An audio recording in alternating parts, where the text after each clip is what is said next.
His shirt was tucked into a pair of faded blue jeans that hugged his muscular thighs. On his feet he wore docksiders, but no socks. His ankles were strong and tan.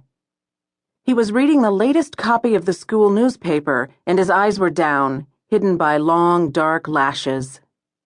Kelly didn't need to see his eyes to know they were a remarkable mix of colors, with a ring of yellow gold like solar flares that surrounded his pupils. The edges of his irises were brilliant green, and sandwiched between the green and the gold was the ocean. Like the ocean, his eyes changed. They could be stormy gray, or dark blue-black, or even a deep, mysterious shade of green. She could remember looking into his eyes, into a warm swirl of colored fire, his lips curving up into a smile as he bent to kiss her. Kelly shook her head, pushing the thought away. She looked at him again, closely this time, searching for signs of age, signs of change. He was wearing his golden hair longer than she had ever seen him wear it before, hanging down several inches over his collar, thick and wavy and blonde and soft. His face had a few more lines, but if anything, he was even more handsome than ever. He looked really good. But he had always looked good. He'd looked good when she had first met him, and he'd been hung over at the time. She could still remember that morning as if it were yesterday, not 11 years ago. 12-year-old Kelly had opened the door quietly, carefully, then slipped into the darkened guest bedroom. She had heard the clock ticking and the sound of slow, steady breathing. Her brother Kevin's mysterious college roommate was lying sprawled out on the bed, long legs escaping from beneath the covers that were twisted around him. One arm was flung above his head, the other lay across his bare chest.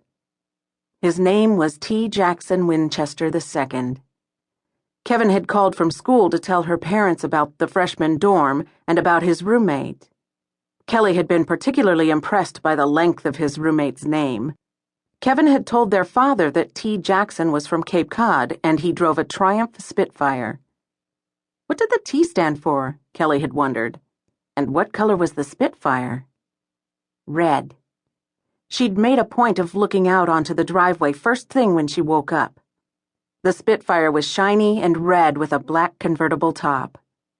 Kelly stepped closer to T. Jackson Winchester II to get a better look at him in the dimness of the room, to see what a rich college roommate looked like. He had an awful lot of muscles. Kevin was 18, and he had a lot of muscles too, but Kelly had never given his muscles a second glance.